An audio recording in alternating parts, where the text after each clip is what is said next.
Right, you lot. Gather right in virtual campfire, cause Uncle Scotty's got a tale to tell. Tale of sheepish followers, manipulated masses, and biggest pile of internet bollocks this side of clickbait comment section.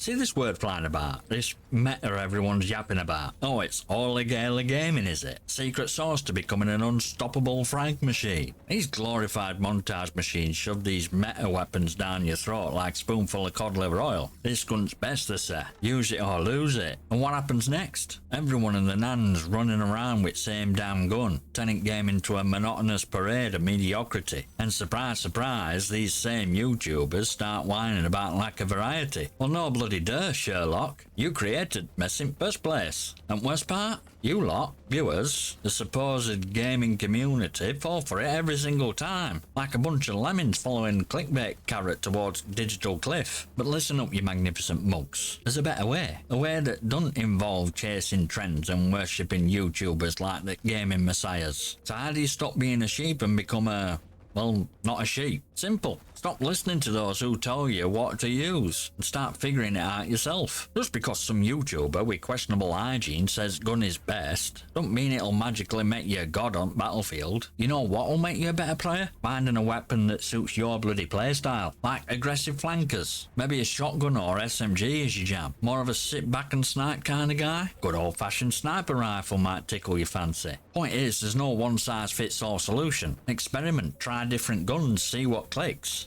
You won't wear your mate's ill-fitting boxers into battle, would you? Unless that's your thing. No judgment here. But for love of all things that's holy, find a gun that complements your strengths, not some YouTuber's highlight reel. And forget about those fancy attachments these YouTubers hawk like used car salesmen. Figure out what works for you, not what looks flashiest. Look, I'm not saying there aren't good guns in game. There are. But there's also a good chance you'll suck with them if they don't fit your playstyle. So stop chasing meta mirage. Become gun whisperer you always meant to be. But there's another crucial ingredient to becoming a decent player. Something more fundamental than a fancy gun or a catchy catchphrase. It's called map awareness. See these folks running around like headless chickens, eyes glued to crosshairs, oblivious to the world around them. That's a classic case of map blindness. Minimap isn't just a pretty decoration, folks. It's your window to Battlefield. Use it. Learn maps, common flanking routes, power positions. Don't be guy who gets sniped from behind because he was too busy staring at his shoes. Knowing where enemy is, anticipating the movements, that's what separates good from great. It's the difference between being a frag machine and being frag bait. Map awareness isn't some mystical power. It's a skill you can develop with practice. Pay attention to sounds, kill feed, minimap. Learn maps and the flow, and for Pete's sake, stop sprinting everywhere like headless chicken. Use cover, peek corners, and for love of all things tactical, use your bloody headphones. Master map, master your awareness, and you'll be one step closer to gaming nirvana. So, communication in online gaming, a beautiful symphony of incoherent rage and misplaced blame. Look, I get it, emotions run high in heat of battle, but trust me, those incoherent screams into your mic aren't exactly helping your team win. There's an art to communication, folks. A delicate balance between providing useful information and avoiding sounding like a malfunctioning smoke alarm. Here's golden rule. Keep it simple, keep it clear. Call out enemy positions, objective status, flanking routes. A quick enemy spotted at B flag is infinitely more helpful than a 5-minute rant about your team's questionable life choices. And for the love of all things holy, listen to teammates. If someone calls out enemy flank, maybe don't tunnel vision on a shiny red dot in front of you. Look, I know using a microphone can be daunting, but trust me, clear communication is the difference between a ragtag bunch of individuals and a well-oiled machine. Now, I'm not saying you need to sound like a drill sergeant. A simple help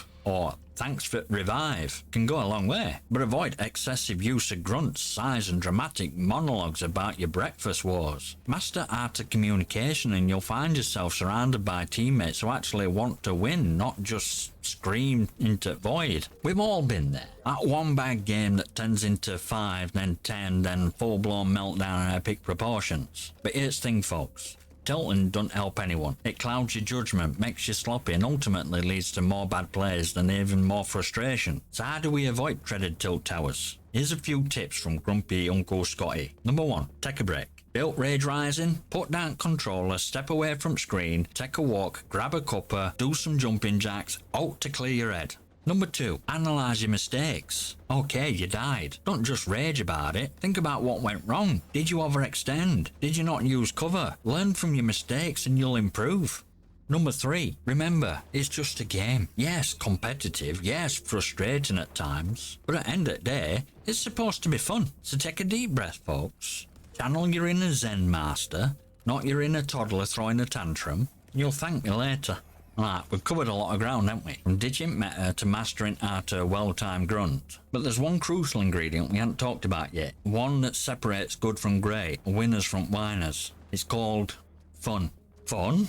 But Scotty ain't gaming about competition, about being best. Alright, there's that too. But listen up, sunshine and rainbows. If you're not having a good time, what's bloody point? Getting stressed about every death, raging at your teammates, chasing some mythical meta, that's recipe for misery. Find a game you enjoy. Play with friends who make you laugh. And who cares if you're not top at leaderboard every single time? Sound of a well-placed grenade, satisfaction at a clutch headshot, camaraderie, a winning team. Those are the things that make gaming great. So forget pressure, forget rage, and rediscover joy of Frag. Cause at the end of the day, that's what it's all about. Remember to have fun. Smash that like button, hit subscribe, and leave a comment below with your thoughts and gaming stories. Might just feature them in the channel. And I'll see you next time, you magnificent.